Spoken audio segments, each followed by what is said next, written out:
Hey guys, welcome back to another video. This time I'd like to test the GBUs.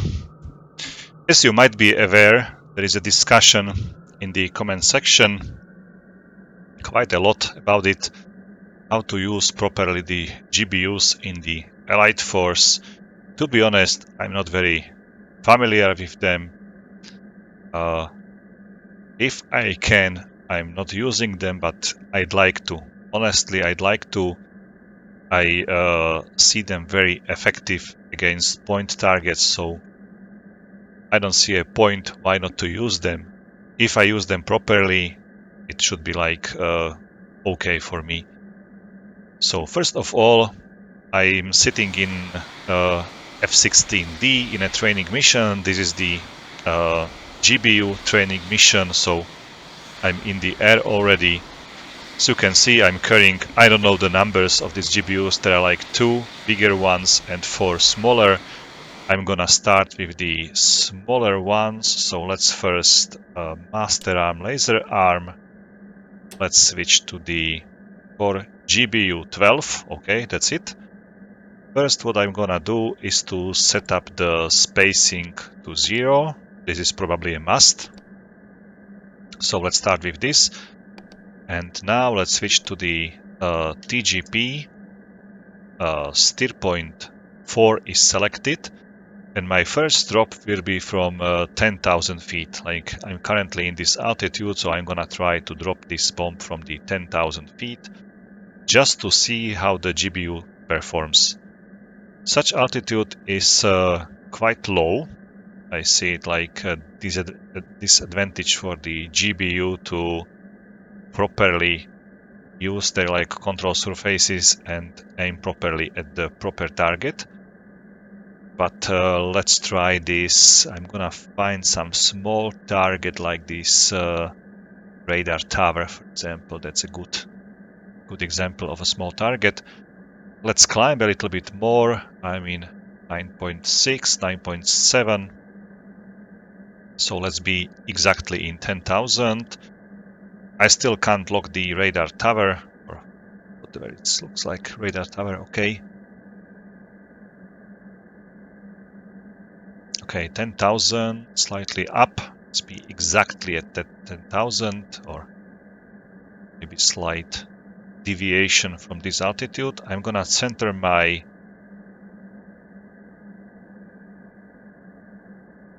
altitude. Okay, the speed is 450 will be probably quite good speed. Okay, point. Altitude. Target is armed, locked, I should say. Slightly lower, so let's climb a little bit more.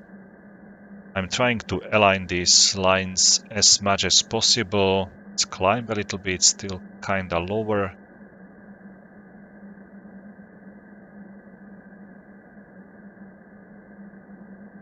Okay, like this, 10,000. Altitude.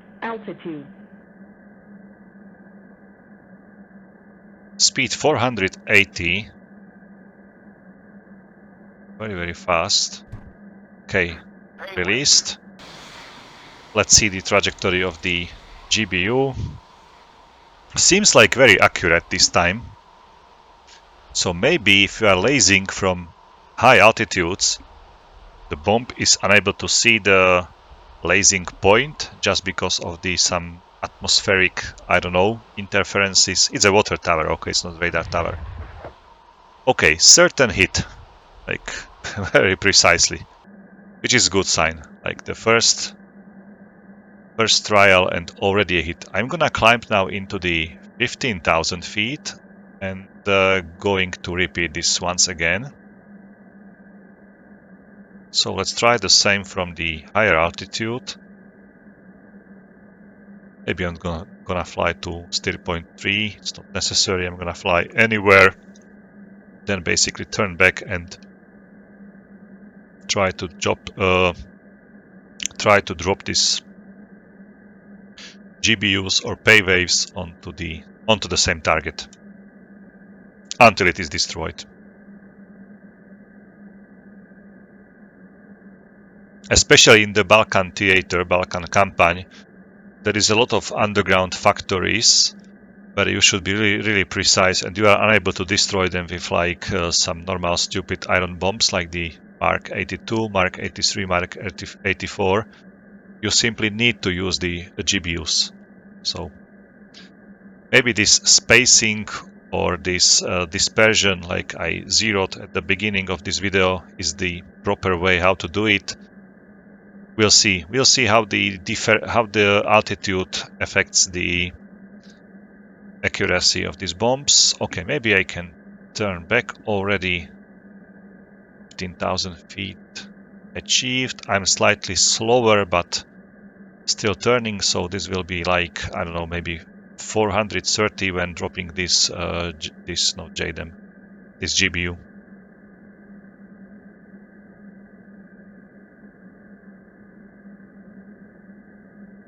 Slightly higher, so let's reduce the altitude like this. Okay.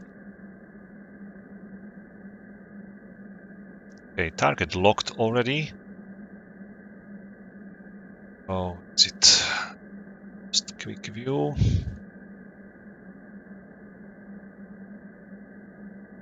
Looks like there's a wind coming into the calculation now, and I'm 700 feet lower. So let's climb a lot. Probably I won't be able to be in 15,000. At least try. Okay, like this. Okay, 15,000, almost 400 knots. Released. So let's see this from the outside view. Again, looks like the trajectory is okay. We'll see the terminal phase of the JDAM, of the GBU or Paveway. Looks like it's going elsewhere, but now starts to maneuver into the target. No, definitely not a hit. I hit the fence behind it. Although the fence seems to be intact. So very close to the target, but definitely not a hit. No, it was a hit. Look at my lasing. I was lasing this fence. Now it's off of the gimbal limit of my my Lentin bot. So definitely I was hitting the exact point where I was aiming. Very interesting one. So 2 out of 2 GBUs dropped hit the exact point. I'm gonna climb now into the 20,000 just to see the altitude difference by 5,000.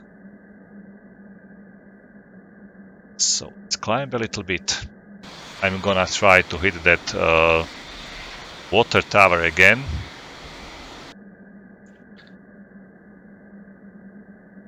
Okay, time to turn already. Going to increase a little bit my thrust. I'm high enough to use like a little bit more the power.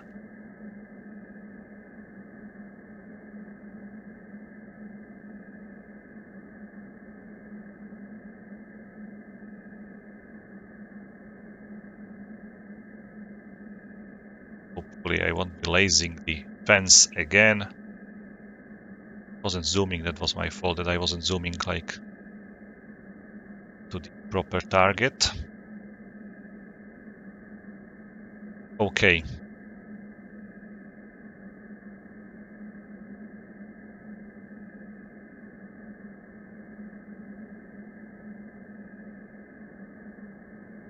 Let's climb. I just needed to see where the square is aiming currently, waiting for the lock. Meantime, I need to climb a little bit more. Okay, point. This time it's a water tower. Precisely locked.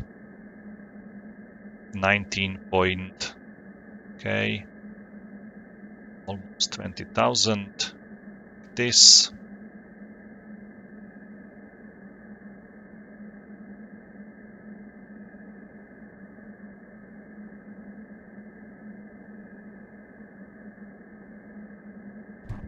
Okay. Paveway on the way. Oh.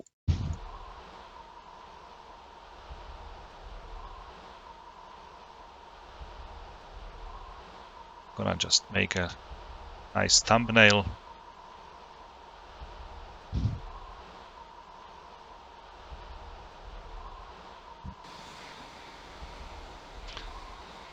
Let's see how this ends up.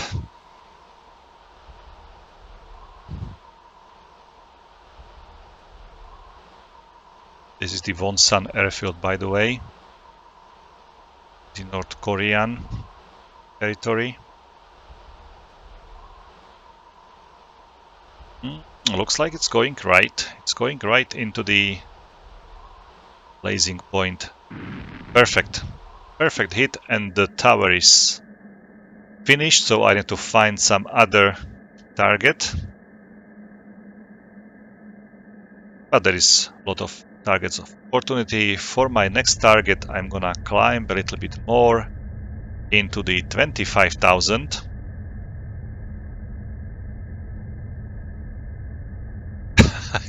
I don't get it. Looks like the GBUs are working perfectly in the training mission, but in the real life, when you strap them on your aircraft for the mission, I'm unable to hit anything.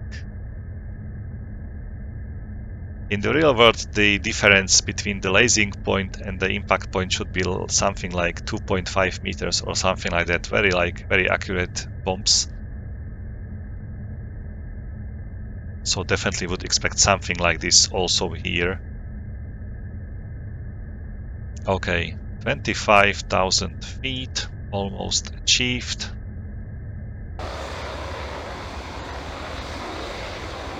I still have one GBU 12, and then we'll switch to those bigger ones. It's probably 24 or 25, we'll see. Okay, let's turn back already.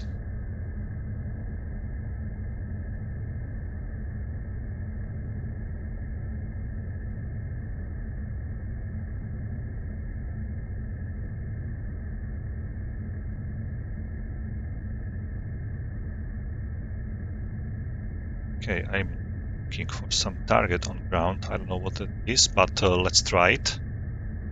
This looks like another water tower.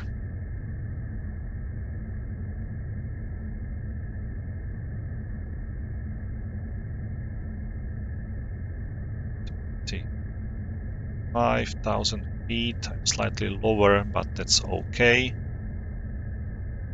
Okay, 25,000.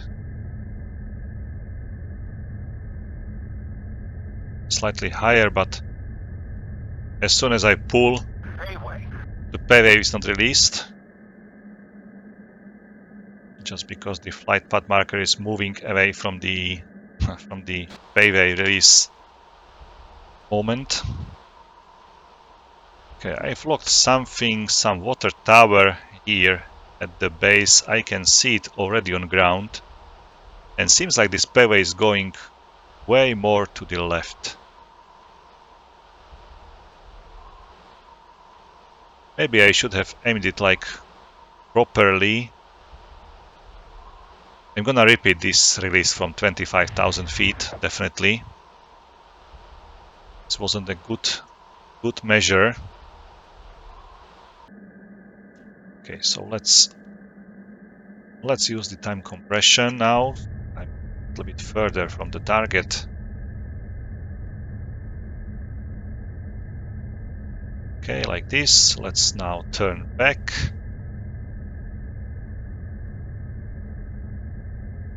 And I'm going to find some nice target onto that Wonsan airbase. Wonsan, yeah, Wonsan. Wonsan is somewhere else. Okay. Let's see what do we do there. Maybe this. There are some smaller targets. The distance looks like the ATC tower.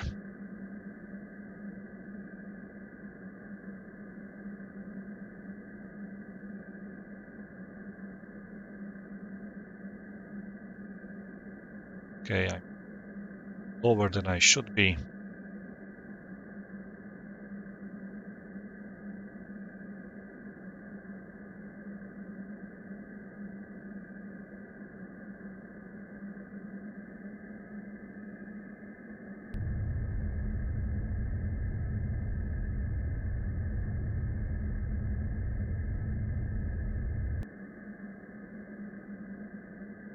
Okay, 25,000 feet, slightly off the course.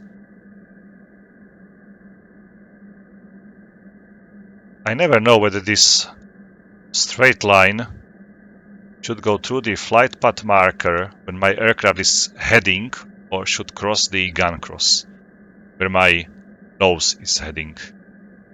And you can see there is a huge difference now in the flight path marker and the gun cross.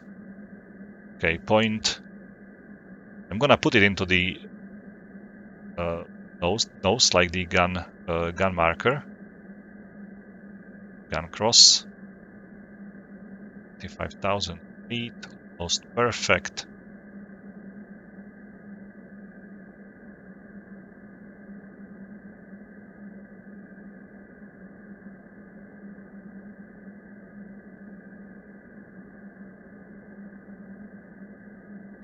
And looks like it won't be released, and I don't know why.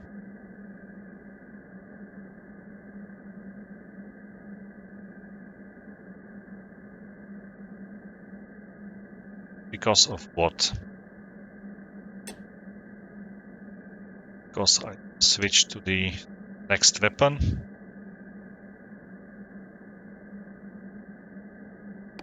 Now I switch to the GBU 24. Okay. So let's do another circle.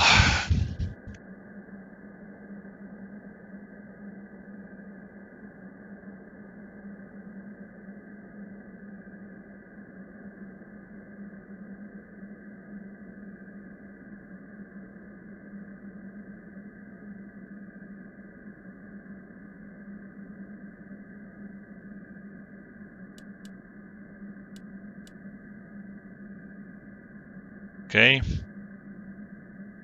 That's it.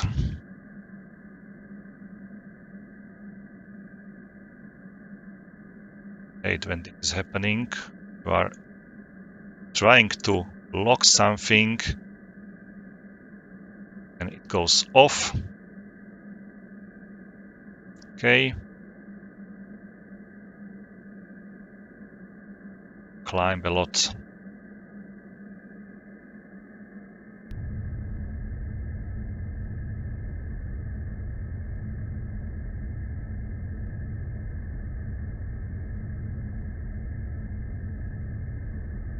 Okay, 24,000 almost.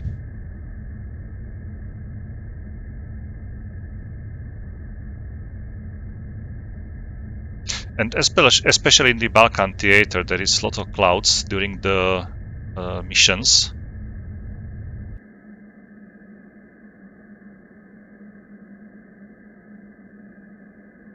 Okay, point.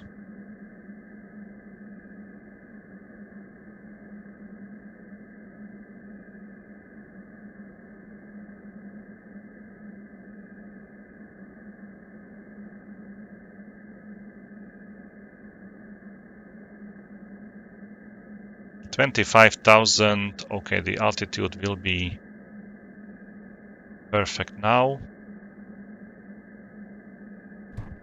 Paveway. So the GBU 24 is on its way. I was locking one of those two towers. So let's see how this Paveway goes.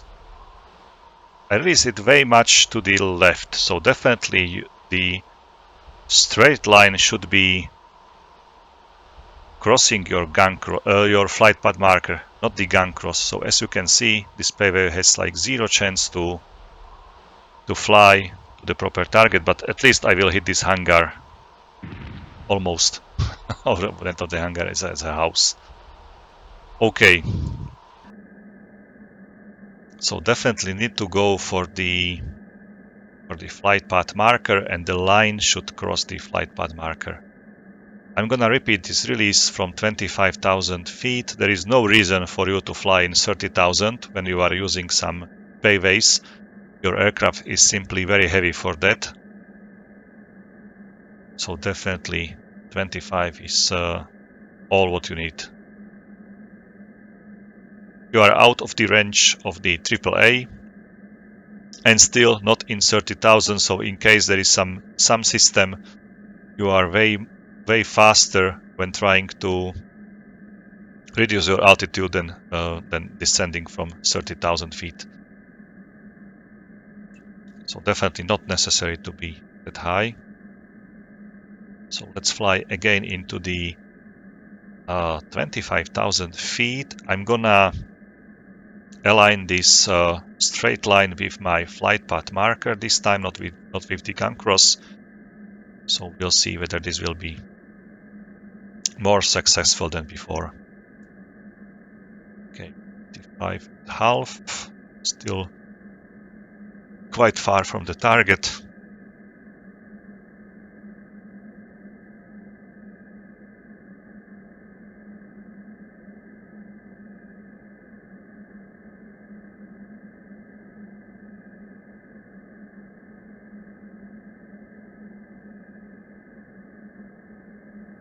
Okay, altitude is okay. Let's just wait for the lock. And hopefully this will be a hit.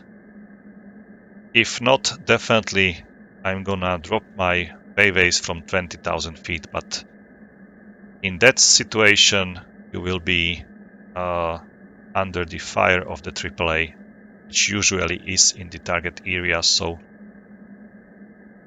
okay, there is a small house behind this tower. So, looks like I've blocked that small house. Let's see how precise this Paveway will be. 25,000 feet almost. So let's go with the drop. Paveway.